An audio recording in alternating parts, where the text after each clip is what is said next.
We have breaking news this evening out of H&W Welders, where manager Aussie Villain has made yet more signings with the addition of 3 new players. Now in has come defender Mario Ordonez from AC Milan for an initial fee of £1.8 million, whilst in on loan has come striker Jerry Porteous from Hibs and winger Hendrik Bittner from Leverkusen. Now Villain is about to address the media, so let's cross there now. First of all, forget about Porteous. He's only here on loan because I promised Fitzpatrick and Sims that I'd strengthen an attack, but he won't be playing for us. Now, Ordonez comes in as a good quality centre-back option. He'll be third choice behind Octavio and McGurk, so hopefully he'll do well for us. I have faith that he will.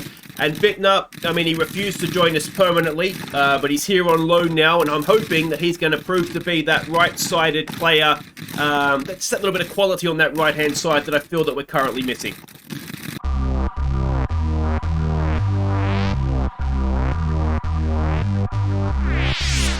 Hi guys, I'm Aussie Villain and welcome to Season 15, Episode 2 here at H&W Welders on the Impossible Dream as we look to win the Champions League with our Northern Irish club, and today we will take the first steps of doing that. It will be the first 2 games of the group stage and we'll get to the draw in just a second. There is so much to catch you up on, I don't want to waste any time, I want to get straight to it. We have made 3 more signings, so let's go through them in the order that they arrived. First up, it's Mario Ordonez, 1.8 million, rising to 2.7 from AC Milan, and this is what we've got here. We've got a centre-back that is maybe not the best ball player, doesn't quite have the vision, but other than that, he is a very, very solid centre-back. He could potentially improve a little bit more, but at only 19, I'm relatively confident that he's not going out on loan. I'm relatively confident that we'll be able to sell him for a profit, even if this is as good as he gets, and we do need to move on from him in the next few seasons. But $7.5 a week is a breakthrough prospect. Very good tackler, very good physically, and I'm very excited to have him. AC Milan is where he's come from. He hasn't played in their first team. You can see he's already played for us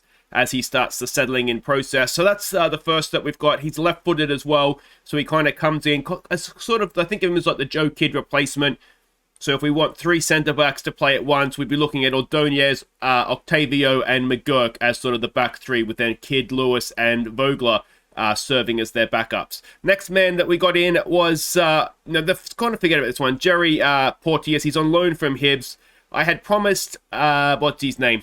Fitzpatrick and also Sims that we would strengthen attackers. That's something that they insisted upon. So we just got this guy in. He's not the worst by any stretch of the imagination. Potentially he's a very, very good striker, and he could be somebody, one of these surprise guys that kind of ends up, you know, being an important player for us. But I suspect not. But he is good in the air, good strength, good header of the ball. I haven't completely written off the idea that he could come in and do a good job for us, but he hasn't come into play. He's here to fulfill a promise, basically. So yeah, the more I look at him, the more I think maybe you could give him a sneaky game here or there. And the third man that's come in is Hendrik Bittner. Now, you may remember I tried to sign this guy permanently. Instead of signing for us, he signed an extension at Leverkusen. He is very, very high potential. He's very, very quick, can dribble, can cross. So I'm hopeful that he will be a useful player for us. But the issue that we have is 5 minutes into his debut, fractured toe you'll see there, he injured himself, which is extremely frustrating. Literally 5 minutes into his debut, I'll show you the game in a second, but a fractured toe. So he's been missing for 3 weeks. He's got about another week or so to go. So he won't be available for our first game today. He could possibly be back for the second one, but we'll wait and see what happens. He's here for, not just for the start of the season, obviously, but he has been playing in the Bundesliga too. And, maybe if he comes here and he likes it, he'll actually sign a contract with us rather than reject it and go to Leverkusen. So that is everything that's happened off the field. On the field, we have, of course, been continuing our season. There's a few games to catch you up on. The first one was in the league against... no, before we do any of that, we've got to get to the Champions League draw. Focus, Aussie Villain. Let's go and see who we'll be playing in this year's group stage. Okay, here we go. Champions League group stage draw. We've been seeded third again as we were last year. And if we can get any sort of luck in this draw, not get Paris and Real Madrid, we might be a chance of getting ourselves out of the group. But the top seeds, we have Paris Saint-Germain, Bayern Munich, Chelsea, Porto, who we'd very much like to get, Manchester United, Barcelona, Inter, or Celtic. So if we could get Celtic or Porto, please, game, that would be nice, wouldn't it? We'll just skip through the first seed draw here because there's nothing really riding on it. Second seeded teams. This is where it can go all very, very wrong, isn't it? And it looks as though it could well happen again here. So it's Arsenal, Juventus, AS Monaco, Atletico Madrid, Hertha Berlin. Now, they won the Champions League a few seasons ago, so they are not the worst team going around. City, Liverpool, and Real Madrid. I mean, it's difficult to see where you'd want to fall in that. I think we still got to look at the first seeds that we could beat. A Celtic-Liverpool group would be interesting. Keep the travel costs down as well. City-Porto, so that's kind of ruined the other two draws, hasn't it? Arsenal and Barcelona. So there's, I mean, as you would expect, there's no real great group, but I think we've got to look at who's the top seeds that we want. And we want Celtic or Porto, don't we? So this is the third tier teams. We have Dortmund, Benfica, ourselves, Copenhagen, RB Leipzig, Milan, Lyon, and Betis. All right, do your worst, Champions League draw. It can't be any worse than last year, can it? So that's something I guess we can cling to. Bayern Munich, Juventus, no. Inter, Real Madrid. Inter, we've beaten them before, I think, haven't we? We don't get them anyway. Dortmund, so we're going to get a nightmare group. Paris and Hertha. No, so it's Arsenal and it is Barcelona. Well, let's hope it's real-life Arsenal and real-life Barcelona and maybe we're a chance. But that is not the ideal draw tour, is that Barcelona, as a reminder, are the holders. They did win it last year. So for the second season in a row, we've drawn the defending champion. So that's fourth seeded sides: Marseille, Bruges, Ajax, TSV Hartberg. They are Austrian, so that would be a nice potential team to get maybe. Partizan, Zagreb, Zenit, and Trabzonspor. I don't think there's anybody there again we need to particularly worry about. Having teams that are a little bit weird to be there, like Hartberg, makes me a little bit nervous sometimes that they're a bit of a golden generation team. But I still don't think we need to necessarily fear them. So I think the best case scenario here, and we are going to get Trabzonspor. So there's the group. I mean, the good news is that it looks as though we should be able to get third. So Europa League and winning that potentially is going to be our goal, I think. And if we happen to get in the top two, then well done us. Our first game is against Arsenal, so we'll see that today. And that could prove to be a very, very useful one. But there are some other games to catch you up on first before we do get to today's games. Starting with a game in the league against Ballymena. Was it? Ballymena United. We took the lead through Mr. T.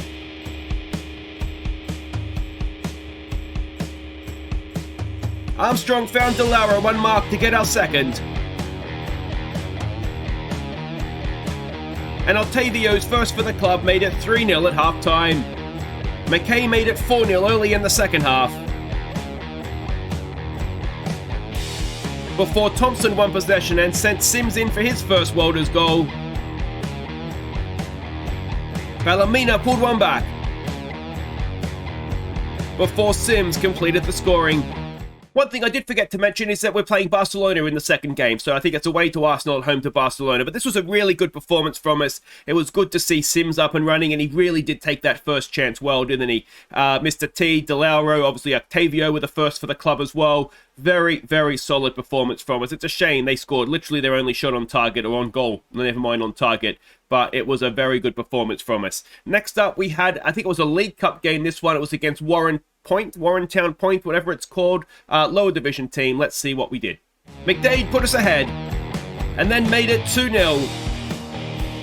Before Upridge had picked out McDade's run to complete a first half hat-trick.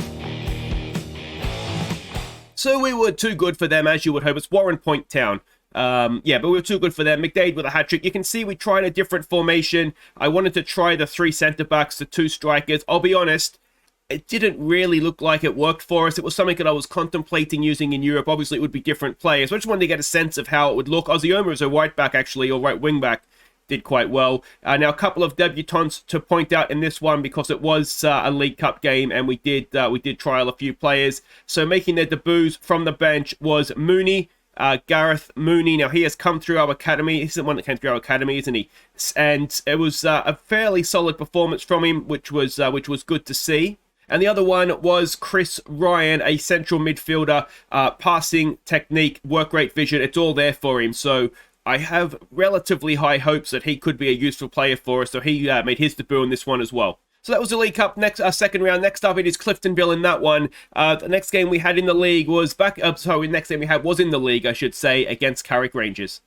Armstrong and McCracken combined for our opener. McCracken turn provider for Sorek to get our second. Before Armstrong found Sorek for our third. And McCracken's second made it 4-0 at half-time. And Armstrong added a fifth in the second half. So again, another very, very good performance from us. We essentially eliminated them as an attacking threat. Armstrong did well. Surik, McCracken, it doesn't seem to matter who we play up there right now. You know, we're doing okay. But this is where Bittner, 5 minutes in. Unbelievable. I mean, you couldn't make it up, could you? So, yeah. There we go. That was Bittner's injury. Next up, it was the beginning of the Caramel Wafer Cup. We had Dundee first up. Let's see how we did. Kamani split the Dundee defense for McCracken to open the scoring.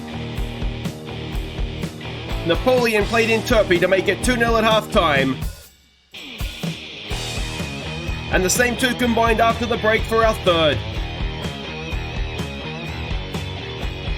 Before McCracken's stunner completed the scoring.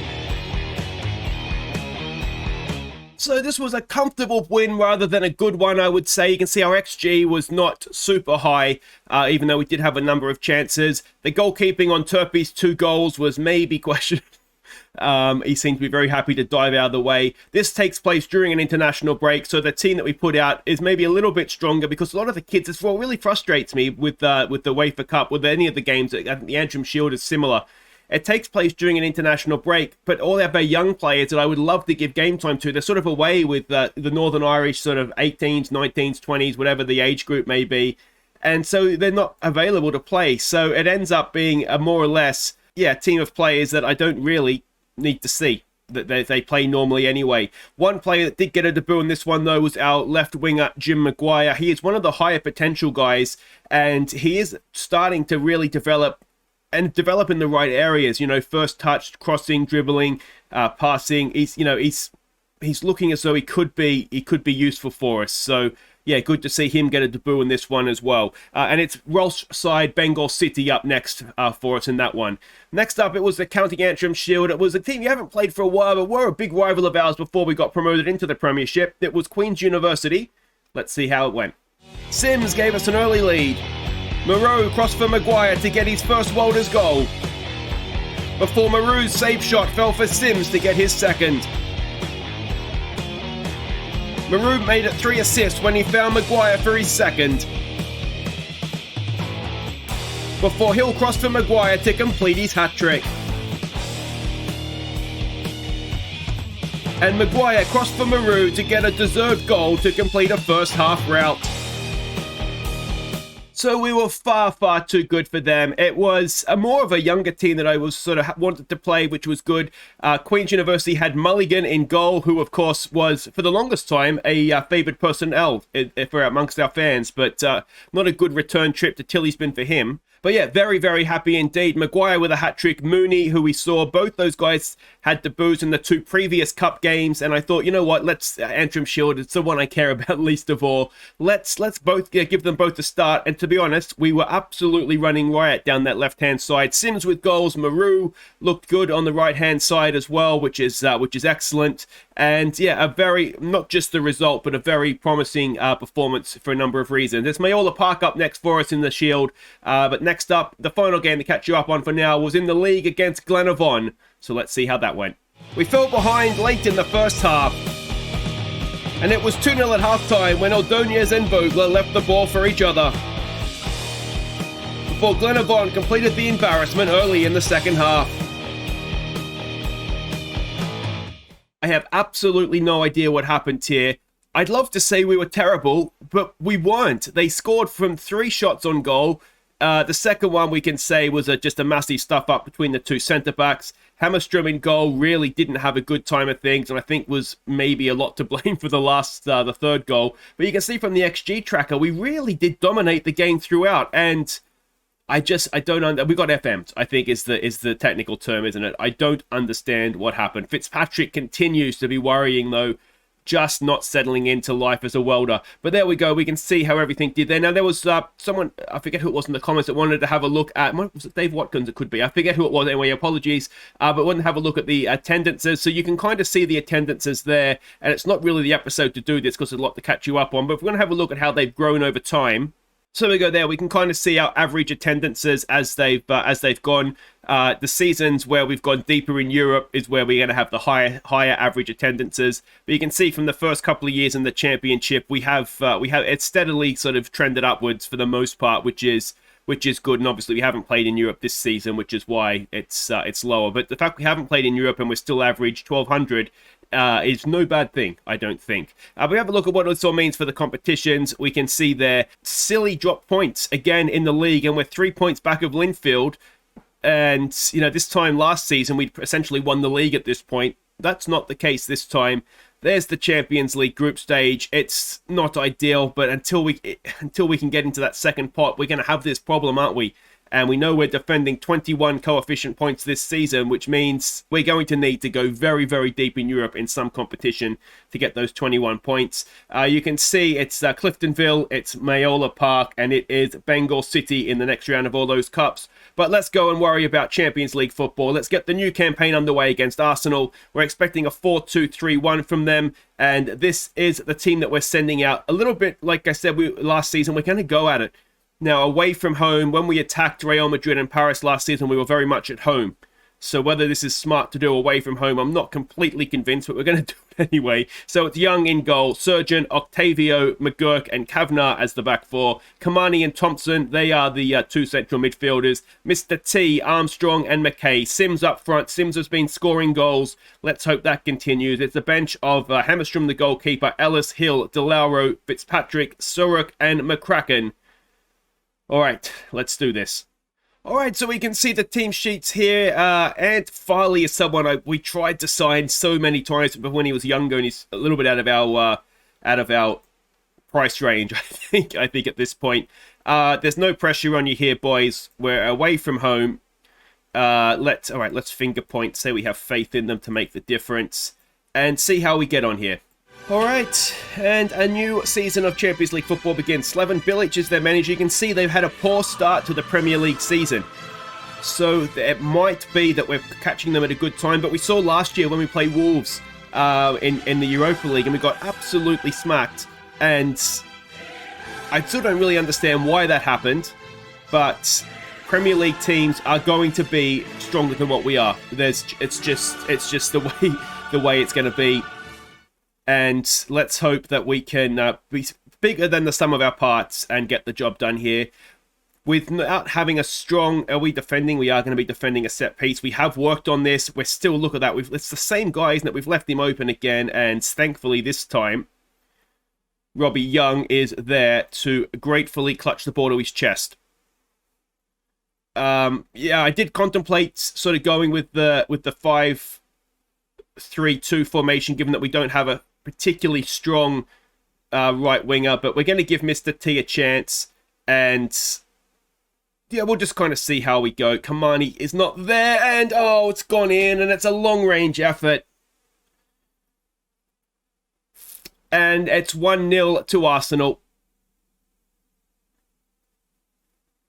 Yeah, I'm not completely convinced that playing away from home like this is the way to go.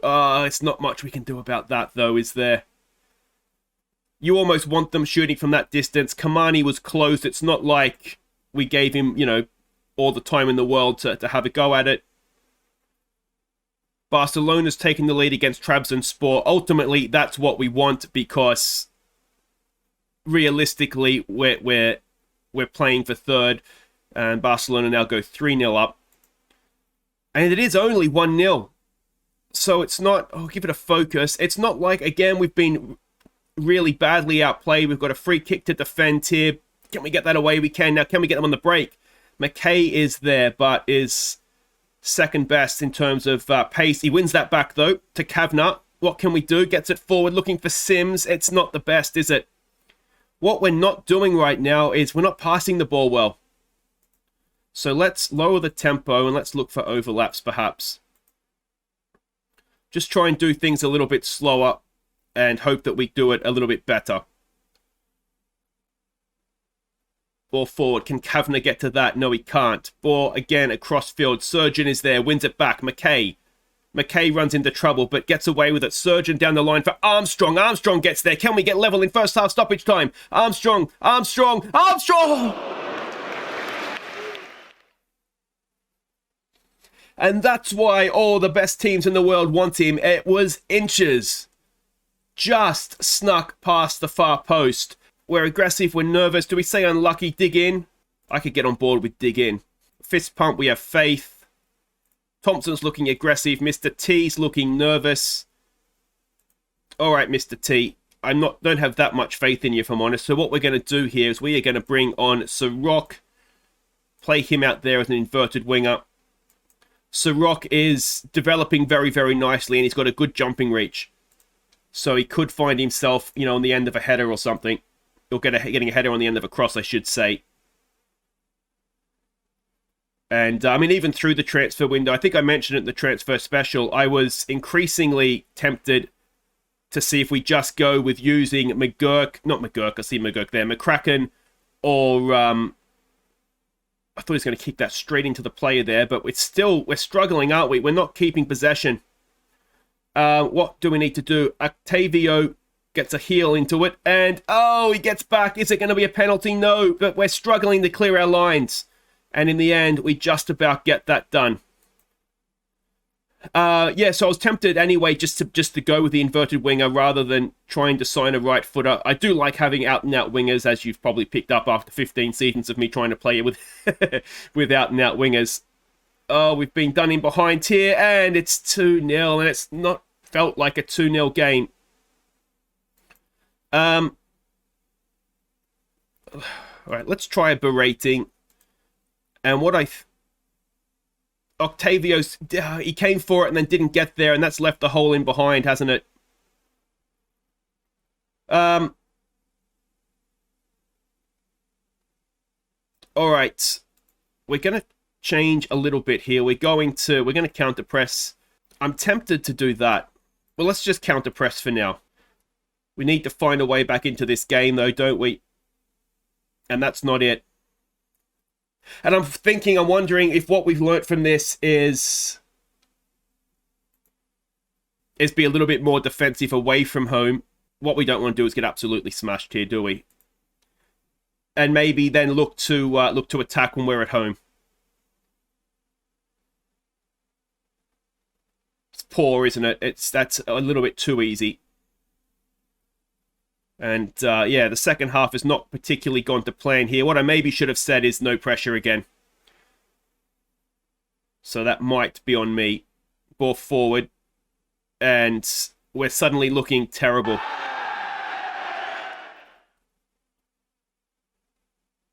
Kavanagh with a throw. McGurk, Kavanagh. Oh. We're not passing the ball. I mean, we're doing simple things wrong. Kamani, it's difficult to blame him for that. He's got a foot in. There's just no one up there.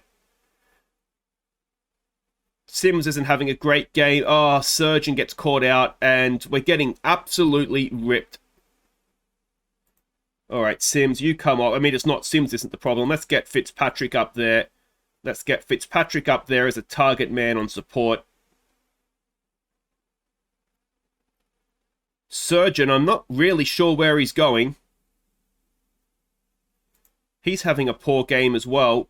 He doesn't need to go for that man, does he? He's got to stay on his man. We look we just look massively disorganized, don't we? Oh, Surgeon again. He may look up for it, but he's not playing well. And again, well, there you go, Surgeon. At least he's getting stuck in. Can we get them on the break now? McKay's quick. Fitzpatrick is up there. Could he get a first Welders goal on the big stage? We've got Sir Rock in there as well, and it's cleared away. And, okay, well, now Surgeon looks like he's playing a bit of defensive football for us, but it's a little bit too late. Can he get another tackle in here? Octavio's trying to get back. And a highlight that has seen us attacking Arsenal for the most part, suddenly. Almost ends up in the back of our net. All right, let's try a no pressure shout, perhaps. We seem to have a mental block against Premier League sides, don't we? It does remind me a little bit of the Wolves game. McKay's done really well there. Now can he get across him? We've got a lot of players forward. It's back to Fitzpatrick. He takes a touch. And Jelani Fitzpatrick gets a first Welders goal. Well, that was more like it. McKay did brilliantly. Did his man wonderfully. Fitzpatrick finally has... Maybe he's a striker. And look at that. Nice touch. Settles himself and then just buries it in the back of the net. And it's 4-1. And might we find a way back into this yet? Now, what we should be looking to do here as well, as Fitzpatrick is there. Fitzpatrick's got himself a second. He is definitely a target man. And now what we might be finding ourselves is getting into a position where head-to-head wise, we're doing ourselves a few favours for the home game against Arsenal later in the competition. Fitzpatrick, it's very Arsenal defending that, isn't it? That is as Arsenal as it comes. And suddenly, well, let's give them some more encouragement. It's 4-2, and with still 15 or so minutes to play, are we getting ourselves back into this? It's such a shame we started the second half like a piece of crap.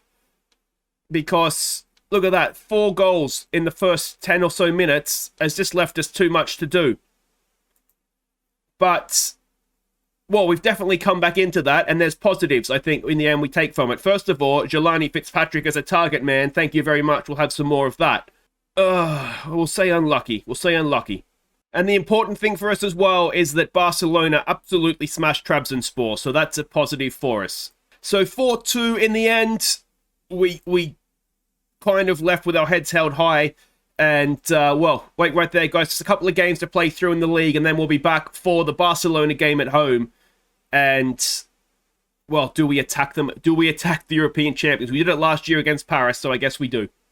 Okay, welcome back. We're about to face Barcelona, but before that, there is one signing I did forget to mention at the start there. We signed someone for January, Ulrich Meyer from Dortmund. He's a young right back, a promising right back. What I like about him is mentally, he's got all the really good defensive mental attributes. Technically, he's got some good ones there. Could be a decent crosser of the ball, and physically, for a 17-year-old, again, he's not too bad. So we signed him for $1 million, I think. It's a $500,000 plus a $500,000 add-on, I think. Yeah, $500,000 if he pays, an extra $500,000 if he pays 50 games, I think it is. So he's relatively cheap. Again, he's another one that will become club trained eventually if he's a success, and if he's not at $500,000, I'm relatively confident again that we'll be able to sell him on for a profit. So that is the other signing that I forgot to mention. So we've got 2 youngsters coming in the January window. Now there's 2 games to catch you up on as well, both in the league, starting with one against Dungannon.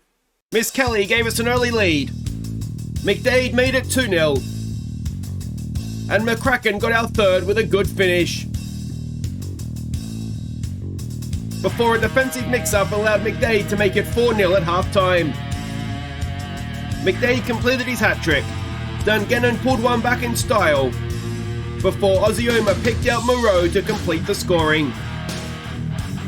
So a good win for us, this one. It was as comfortable as it looked, to be honest, although the XG wasn't that high, but the XG tracker kind of shows we were the better team. They scored from their only shot. But one player here I did want to point out as promising is Oliveira. Now, this is the left winger or wing back we signed from Uruguay in the summer. I wasn't too sure about him, but determination aside, he is definitely trending in the right direction here, and looking as though he might actually be a useful player that the scouts were telling me he would be. So that is a good positive for us. The other game to catch you up on in the league again was against Coleraine. Vogler got the only goal of a drab game. To say this game was poor is giving it a compliment. It was shocking. I've tried this formation again. There's a lot of me that thinks that this should work for us, but every time, I've used it twice now, and both times we haven't looked particularly good. Sims and McDade just didn't work up front. They went down to 9 men. That's how bad we were in this one, or just the game in general. Even against 10 and 9 men, we just really, I mean, you can see we had 18 shots, but a really low XG. It was poor. It really, really was. But a quick look at what that does for the league table. And we're 4 points behind Linfield, though, with a game in hand now. 3 points behind Larne, having played the same amount of games. So we're not having it all our own way this year, and that's a good thing, to be honest. Coleraine they were actually a good side coming into it as well. So, yeah, that is what it is. But, of course, it is Barcelona that we're worried about now, and this is what we're doing. We're expecting a 4-2-3-1 formation from them, and the team that we're sending out is as follows. It's Young in goal, it's Surgeon, it's Octavio, it is McDurk and Kavanagh, Kamani and Thompson. So Rock is going to get the start as the inverted winger on the right for this one with Armstrong and McKay. And Fitzpatrick, after his double against Arsenal, he goes up top. I was going to play him as a target man again, but he's more than that. I actually wonder if we could play him as a complete forward. That might actually be his position, you know. Complete forward on attack. He can do a little bit of everything. So let's let him do that. All right, let's get out there. Okay, so we can see the team sheets here. Kai Havertz is still going. He's there. And now Ahmed Zovic, we had him at Aston Villa. Although Erling Haaland is there as well. A long, long time ago now. It must be an FM18 or something. So he's done well to find himself there. And Stuart Kettlewell, who seems to continue to come up with big jobs in Football Manager, is the Barcelona manager. So defending European champions, there's absolutely no expectation on us here. This is what I think I should have said at halftime against Arsenal, and we might have had a different result there. But note to self, that's what we need to say at halftime this time. All right, so home in the Champions League.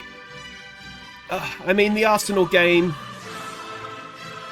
it was disappointing, wasn't it? I think if you take out the start of the second, they're in form too. If you take out the start of the second half, you know, we could... I mean, it's if, buts, and maybes, but that we could have got at least a point from that one. We just started the second half poor, and, you know, Jelani up top changed the game. So we start him in this one, and he might prove to be one of these guys that is very awkward. I said that when I signed him, he might be very awkward for opposition defenses. So let's hope that that is the case. We've got the first, or possession of the first highlight. There's a good ball for Fitzpatrick.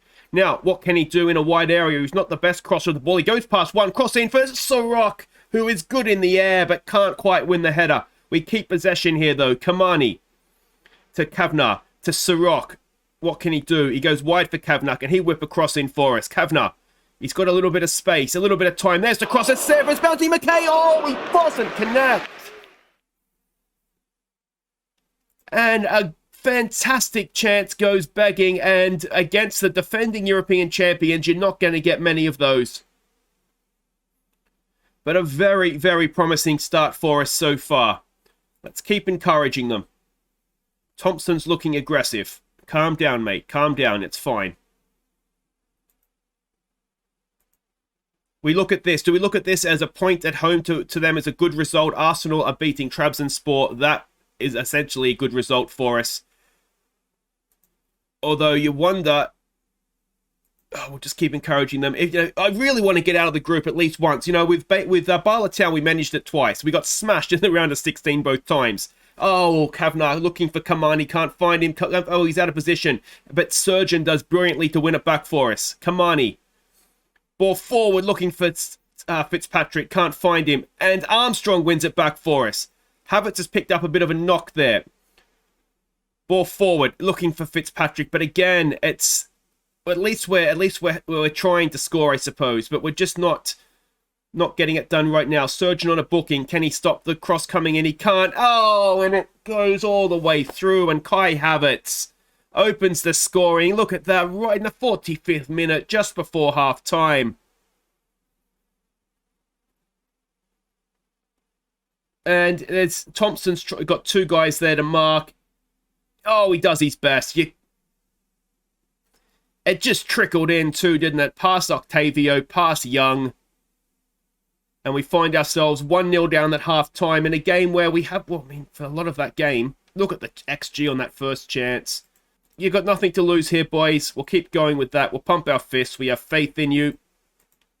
There was more positives than negatives from that half, wasn't there? And, well, if we can do a similar thing again... You never know. We're looking inspired. We're looking fired up. We've got a highlight starting with Barcelona. Can Sorok win? That he can. Can we make them pay for a loose pass? Thompson gets past one. Oh, too many loose passes, ball over the top. That's to nobody. That's not a bad thing. They're panicking their clearance there. Octavio. This looks like it's a little bit like a training thing, doesn't it? What I did do after the Arsenal game, we had obviously one free week completely between Champions League games. What we did that week was defensive training, just because we looked at times just completely at sea against Arsenal. So I wonder if the next thing we need to look to do now in training is, Surgeon can't quite stop the pass getting through. It hits the post.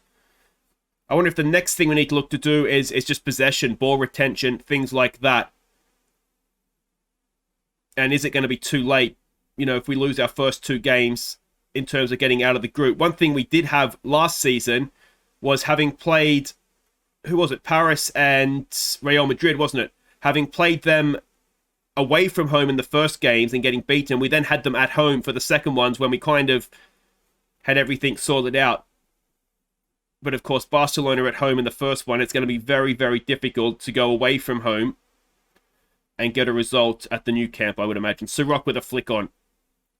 It's not quite happening for him, is it? We do have Bittner on the bench. He's back from his injury, but only just. He has no match sharpness. There's a good ball for Fitzpatrick. He's in, a Fitzpatrick! Oh! Ironically, would Michael Sims and his finishing of 17 have stuck that away? Let's try a demand more. We're running out of time here. We've actually out-XG'd Barcelona. Sirrock isn't having a great game. Kamani, I never think Kamani's actually playing that bad, but we're going to bring Bittner on. We don't know what we're going to get from him. I don't think he knows what he's going to get, but we should get a good 10 minutes out of him at least. And I wonder if, since Kamani's not playing well, what we might do. Let's take Kamani off. Sims comes on. You play as a... I'll play you as an advanced... I still want you getting forward. And then what we want is we want 2 strikers up top. Sims, just as a poacher, I think. We don't want him as an advanced forward at this point. We just want him up there trying to stick a chance away for us. And maybe we move Fitzpatrick's back to support. Yeah. Anything else there we want to do? I don't necessarily think so. It's very attacking. We probably want to get stuck in as well and just hope that Surgeon on a booking, not playing well. You know what we could do? We'll get Oliveira on. He's a more attacking player anyway. We'll go very attacking.